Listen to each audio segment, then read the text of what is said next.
everyone and welcome back to my channel, and in today's video I'm going to be talking about sleep apnea, which is something I actually have, and I want to talk about it because I made a few other videos, and yeah, let's just go ahead and get started. And trying to remain so strong, I know it's good if I'm wrong. I got it, I gotta run. So for those of you who have been on my channel a little while, you may have seen two of my other videos, which I will leave on the cards above, that I made, and one was like, what is sleep apnea? I've made this one before, I think, this video, but this is a more updated version as to how I'm doing on it and things like that. And I also made one which was getting used to my CPAP machine and what is a CPAP machine. So a CPAP machine is used to treat sleep apnea. Sleep apnea can either be genetic or it can be caused by an obstruction in the airway when you sleep. For me, it is caused by an obstruction. It, as far as I know, is not genetic for me, but some people, like I know that the Not Enough Nelsons, that YouTube channel, I know that sometimes they make videos about why their kids can't breathe at night, and that is a genetic part, a genetic component in that sort of side of things. So for me, it's not genetic as far as I know, it is just me and having obstruction when I sleep. So sleep apnea is a condition where you basically, your tongue flops back or you have an obstruction of some kind in your airway that causes you to stop breathing for quite a few periods of time throughout the night. And signs of this may include breathing, stopping and starting. So if someone, your partner is listening to you and you're breathing and then you suddenly stop and then you go and then you start breathing again, that can be a sign of sleep apnea. Making gasping, snorting or choking noises. So this might not be something that you're aware of. It might be something that you have a sleepover with a friend and they go, do you know that you do this throughout the night? And you might go, no. And this was a case for me because I never used to think I had sleep apnea until I went to go and see one of my best friends, and I was sleeping on the camp bed in her living room. And this is actually when one of her animals, it's no longer alive anymore, he was so sweet, basically woke me up because I'm assuming I wasn't breathing. My best friend knew that I snored, right? She said, do you know you snore, sort of thing. She came in throughout the night, she woke up and said, do you know you snore? And I was like, no. But yeah, she came in and was like telling me the actual symptoms, but throughout the night I was on the camp bed and she was in her bedroom, so, you know, two different bedrooms, and the cats were in with me. The door was open, the cats were in and out, and at one point throughout the night, one of our cats, his name was Stash, and he bopped me on the nose with his nose, and because noses are wet, I went and I woke up and I startled, and I goes, what the hell? Like, why did you just bop me on the nose? But it conspires that me and my best friend think that he realised I wasn't breathing for a certain amount of time and he was checking to see if I was still alive, which he was such a sweet cat, so I can believe that he would do something like that. Another one of the symptoms for sleep apnea is waking up a lot and loud snoring. During the day, you may also have symptoms such as feeling very tired, finding it hard to concentrate, having mood swings, or have a headache when you wake up. And this is down to the lack of oxygen that's going to your brain and the fact that when you are not breathing for a certain amount of time, you've got less oxygen that is being pumped and going to your brain. Because when you sleep, so sleeping is actually one of the most effective times for your body to regenerate its cells and to recover from any trauma or any past events or anything like that. And there's different parts of sleep, and I might actually go to a video about the importance of different sections of sleep, because you have the light sleep, the REM sleep and the deep sleep, and there's different sections and they've all got different important parts to like why we all have all different sections. I myself am a very light sleeper,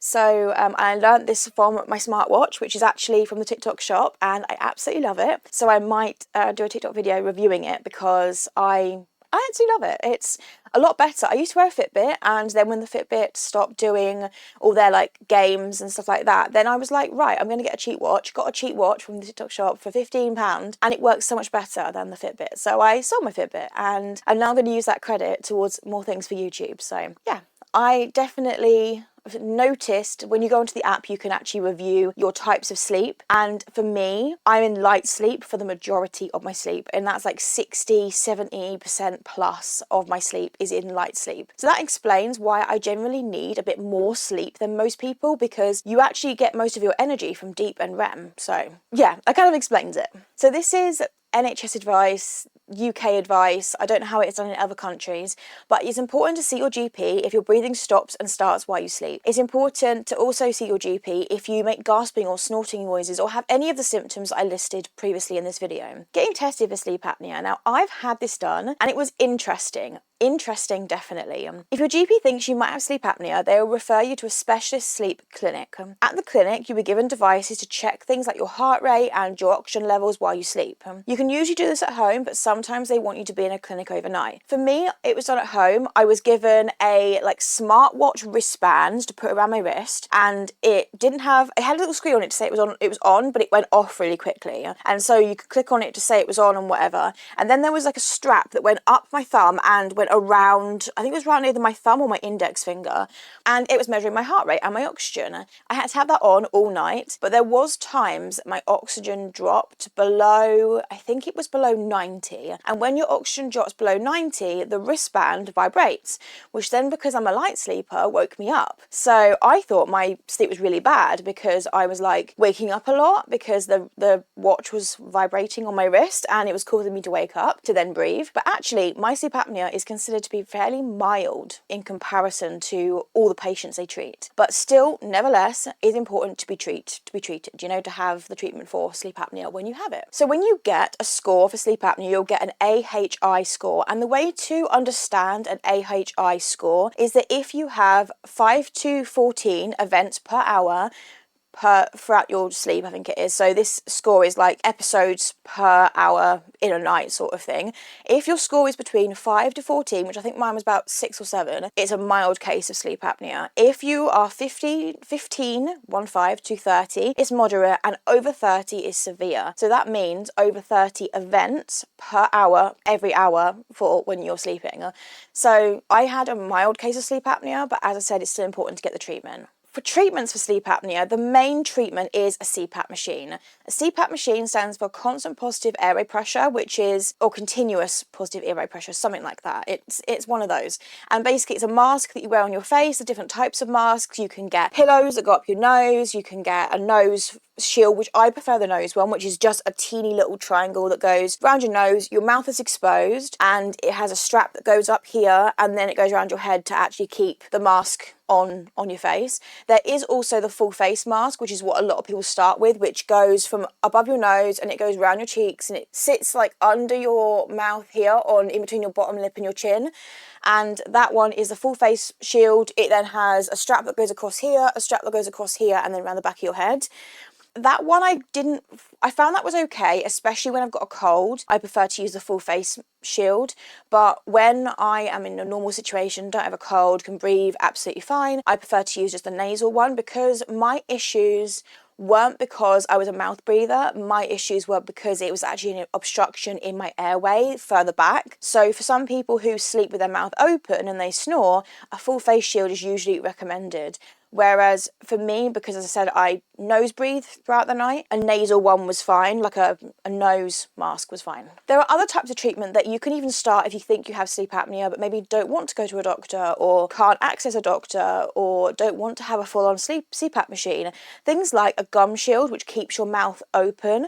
If you're a snorer, a mouth breather, this can really help. And surgery to help your breathing, such as removing your tonsils, because your tonsils can actually be the reason why you stop breathing. But these treatments might not work as well as a CPAP machine, because a CPAP machine is like the treatment. I've known one of my friends, he lives in America, and so I don't know if it's a different sort of treatment in America, but he had a CPAP machine and really couldn't get on with a CPAP machine. Couldn't keep it on all night, was causing his sleep to be worse, all that sort of stuff. So he had the surgery, and I'm not entirely sure what he had removed. I think it might have been his tonsils and his adenoids, but he had those two removed, I think. He'll probably correct me if he watches this video, he'll probably correct me. But he had those removed and now he sleeps absolutely fine. He snores a tiny bit because he had a nap on the sofa when I was there and he did snore a tiny bit. But his wife said it was nowhere near, in comparison to what it was like before he had the surgery, it's nowhere near as bad. So he sleeps. I can't contest. I didn't ask him about his energy levels as to like whether his energy's got better, but yeah. He had the surgery, I wear a CPAP, but we both have or had sleep apnea. So there are some other things that you can help with if you need to change these things, and it can help you if you have sleep apnea to then not have it, because sleep apnea can be caused by being overweight. So for me, I've been told that it is because I'm overweight, and I'm actually due to have bariatric surgery, which I'll be doing the whole journey here on YouTube, be doing a whole complete first 6 months after bariatric surgery, trying to document it for you guys, for any of you guys that are wanting to like go through the process, don't know what it's like, all those sorts of things. I'll be doing a whole documentation here on YouTube and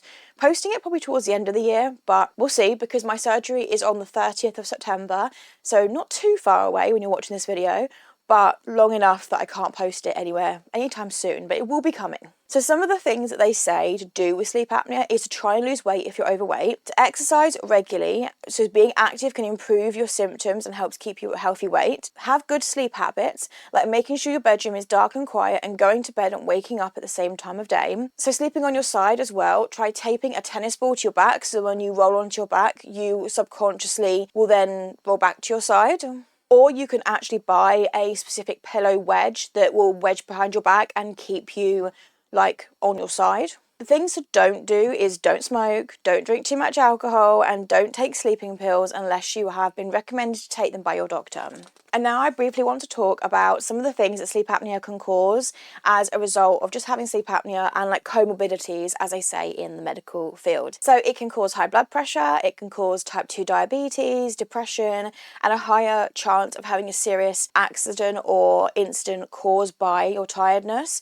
And you can have difficulty concentrating at work or school. Obviously, using your treatments, like any sort of medication, taking your medication, using your treatments can really help you to lower these chances and help you to live a full and happy life.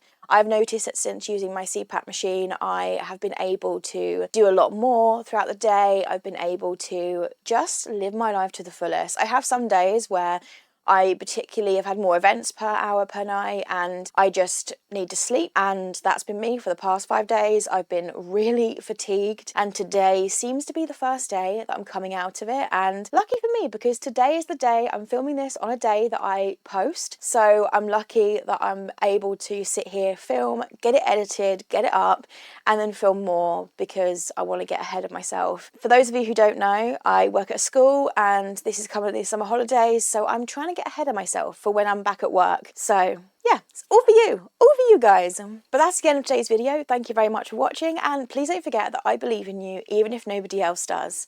And I shall see you in my next one. Bye. Just like you're young again, no, don't you cry. Just get back up again.